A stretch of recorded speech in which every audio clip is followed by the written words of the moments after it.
They don't say that when they don't know. When they don't know, they say, we don't know and we are investigating.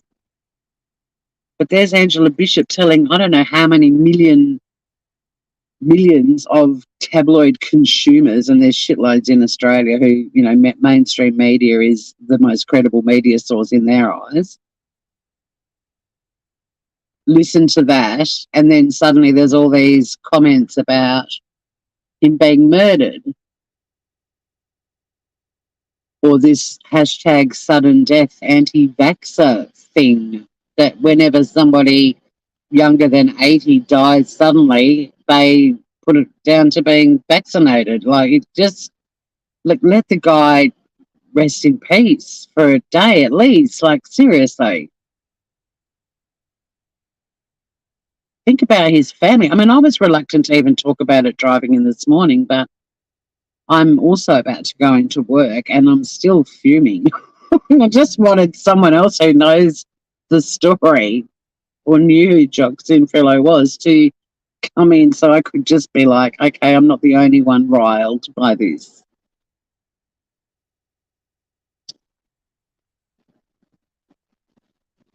How can Australians attend dawn service for Anzac Day? And I mean, now it's a week ago, but yesterday it was less than a week ago, and show such respect for people who died fighting for our country.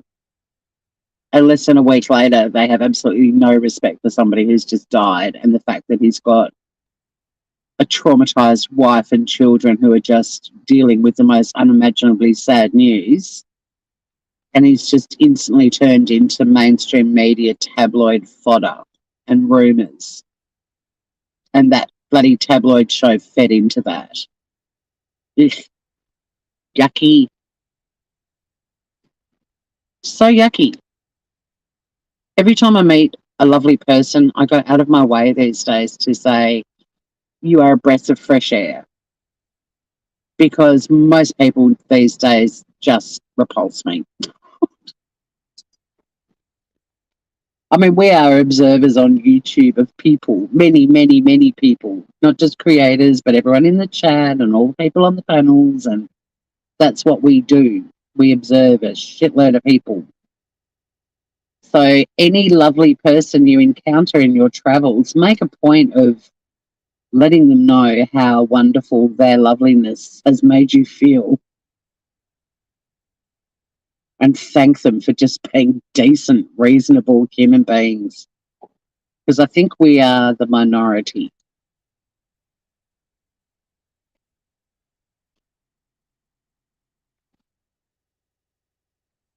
A rather grim note to end my live on. I've got a few more minutes if anyone has anything they want to say, but we seem to have attracted the silent folk today. Most people these days are a breath of fresh sulphur. You always have such a way with words. Every time you write a comment like that, Cement Shoes, I go back to the Johnny Depp live, the verdict. Oh my God. I feel like having a watch party just to go back and did I do a video like I clipped some of it? I think I might have. I've got to dig that up. It was funny as I need to put that on Smooth Criminal. Although Sleuths and Smooth Criminals. Although as I'm moving everything over there, people keep coming in and commenting, and it's like this is actually a really old live. I'm just moving all my true crime stuff over here. But there are people that commented they thought that I was still covering Kylie Rodney, and I'm like, no, it was just an old live. I just moved it over. I don't know how to get around that because you have to make it public for it to publish, and then people see it, but it doesn't have the date. And even though I've put in the description, this is a live that I did last year, they don't read that bit. But there's so many content on this channel that needs to go over there because I want that to be the archive of all of my crime stuff. And this channel, I want to get rid of all the crime stuff because I'm focusing on, well, Tasmania primarily, but also it's a bit of a vlog channel for me. I did make a clip. I think I did do a clip video. I know the winter of our discontent is what I went straight to when you wrote that previous comment about sulfur. Call me. I know it was so funny, and Hugh Animal was on fire too. I've got to dig it up. It's gold. And I can handle people saying, "Why are you still covering the Johnny Depp Amber Heard trial?" Because I'll be like, "Well, I'm not. It's just an old live that or an old video that I'm uploading over here." I did think about renaming this channel too, but I actually really like Tasmania Calling because, but I was going to call it Ugly Tasmania because I've been taking so many incredible photos and putting them on my Instagram and Facebook and just putting Ugly Tasmania, and people are loving it. They're like, "What do you mean it's ugly? It's stunning." I'm like, "Well, that's the point." And I thought it would be quite a fun way to promote Tassie and just show all the beauty of this island. But like the last season of Married at First Sight, there was a Tasmanian girl, and being called Tasmania Calling, I did enjoy saying Tasmania Calling. She does not represent us. But I could always be Ugly Tasmania and just start my tweet with Tasmania Calling, I guess. What do you think about this channel being called Ugly Tasmania? Because it's so pretty, and I was like, it'll just inspire me to take you guys to some of there's so many amazingly beautiful places I can take you. Unfortunately, a lot of them don't have very good reception, but Tasmaniacs. I like that one too. I know we came to. You're gonna make me wet my pants. We came to the river. The river was there. Stop it! That was so funny. It was comedy gold. Well, it is maniacally beautiful. It is. It's ridiculous. But that's also why I thought Ugly Tasmania, because I mean, Ugly Tasmania would attract attention because people would be like, "What do you mean, Ugly Tasmania? It's beautiful." I'd be like, "Haha, gotcha. It sure is. Check out this waterfall." I really want to take you guys up to Mount Field National Park. It's some of my favourite waterfalls in the world are there. And although I always seem to get a leech attaches itself to my leg at Mount Field, but I really want to show you that. It's so pretty. But again, a big part of the problem in Tassie is really bad reception. If anyone watches this show alone, the Australia's got its first season of it, and it's in Ugly Tasmania. It's so pretty. I hope you guys, the Americans who follow alone, because I know Series 10's just about to start or has started in the US. But there's a first season of Australian alone, and it's in Tassie. It's great. Stop it, cement shoes. I'm going to wet my pants. Ooh, seriously. Now, look, Tasmaniacs is funny, but what do you think of Ugly Tasmania? You don't think it's as good as Tasmaniacs, do you? Oh, alone, I'm addicted to it. Got to make you appreciate being warm and having food and being fat. They send survivalists out into like really brutal environments like Vancouver Island, the Arctic Circle, Mongolia, and now they're somewhere in Canada. Again, I think. And it's basically last man or woman standing. And they are basically dropped off on their own with cameras. There's no crew following them around. They've got to build shelters. They've got to catch food. And, most of them pull the pin because they just can't handle being alone. It's pretty interesting. Or they get sick. A lot of them get so underweight very quickly. But I'm so hooked on it because it just, like I do the dishes and I'm just how grateful I am for having dishwashing detergent. And they're allowed to take 10 items with them, along with obviously clothing and bits and pieces. One of my 10 items would be a block of salt, and another item would be a 1 litre bottle of like a multi-purpose soap. Because I reckon when you're out surviving in the wild and you're killing and gutting wild animals and fish and everything else, like to be able to just wash your hands or to clean your pot so that when you're boiling water to drink water, it doesn't taste like the fish stew you made the night before.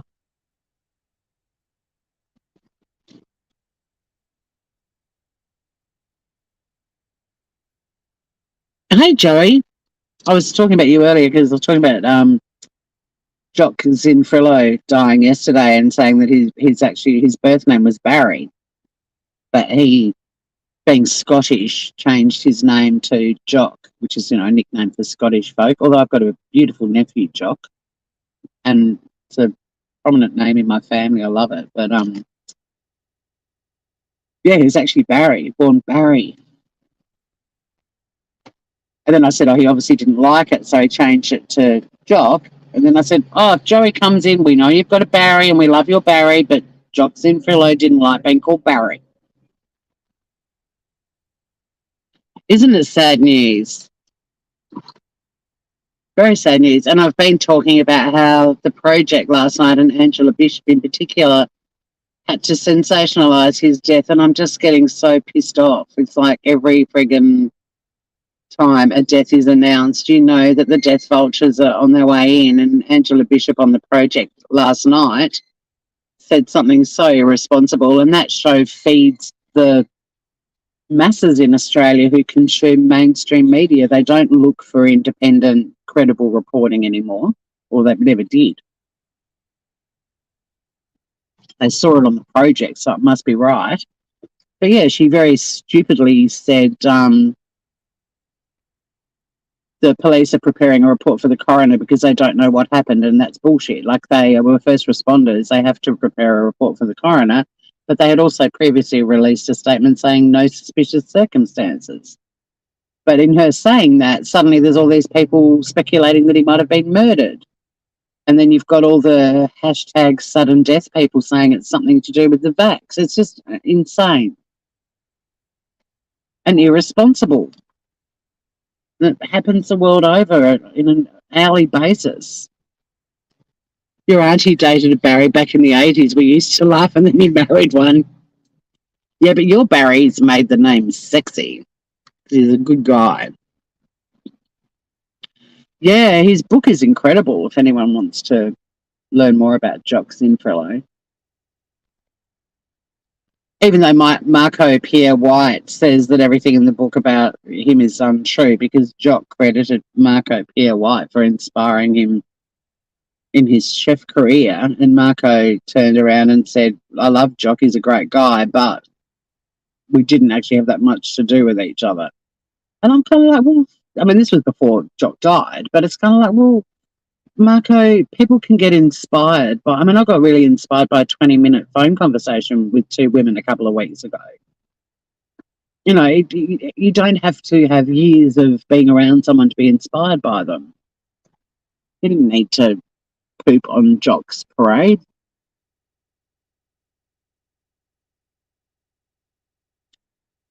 He's one of the judges in Australian MasterChef. This guy born in Scotland, Scottish and Italian heritage, hence the surname Zinfrillo, but incredibly loved and created a restaurant in Australia called Arana and just was adored. And the new season of MasterChef was supposed to start last night, and he was found dead in a hotel room at 2 a.m. yesterday morning. So the show MasterChef put off their premiere till next week. And I still think it's going to be very sad watching this season, knowing that Jock's no longer around.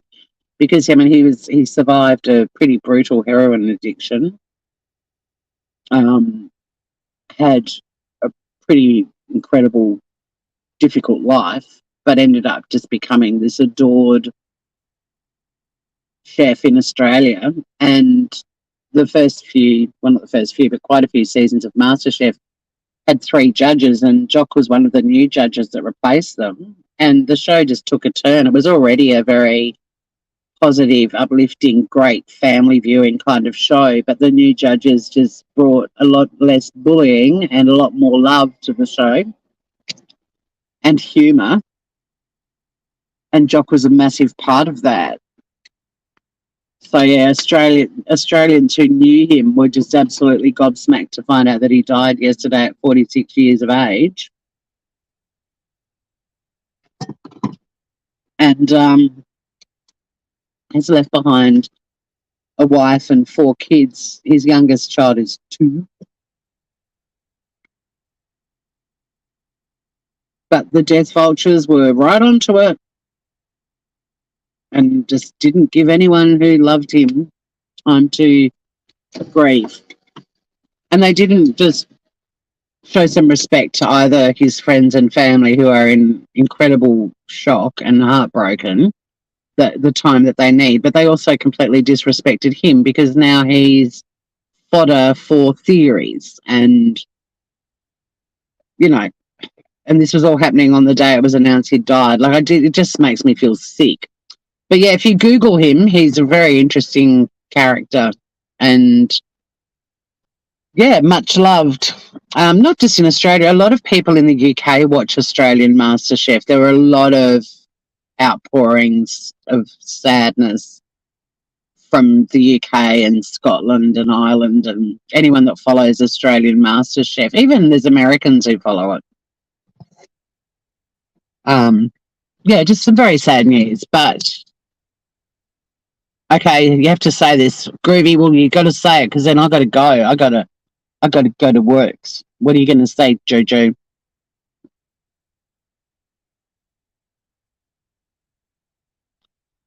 Yeah, very colourful life. He described his chef career as being trained by the masters, blended with a heap of train spotting. No, you've got a couple of minutes, Joe. Go for it, because otherwise I'm going to be wondering all day, like, what did Joey want to say? You've literally got 2 minutes, so go for it, Groover. Thanks to the others who have been listening but not chatting. Very small community here of supportive people, so feel free at any time to participate, and we encourage differing opinions and lively debates. Stop it, cement cheese. I'm seriously going to pee my pants. You cheeky bugger. Joe, you've still got 2 minutes on my clock. I'm ending this live at 8:24.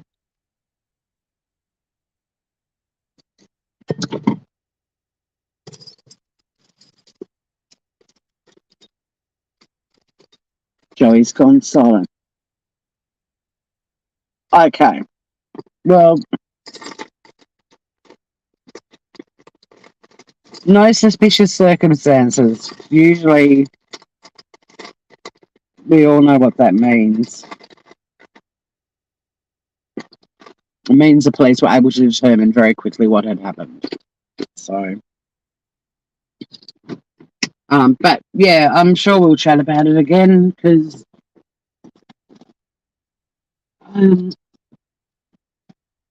the death vultures will continue to circle and from above, and I guess for those of us who watch MasterChef, we're all going to be tuning in next week to watch a season with a much loved judge no longer with us and only just dead. It's going to be pretty confronting, I think. Yeah, we will chat about it another time. There's no information yet about the manner in which it happened, so we shall talk about all of those things at some point, I'm sure. Have a great day, everyone. Thanks for hanging out with me, including you silent folk. And I'll see you all again very soon. The Gore Crows are cawing already, and yeah, I just hope that he's at peace and that his family are surrounded by people who love him and the vultures are nowhere near any of them. But until next time, stay groovy, everyone. I love you all. Bye for now.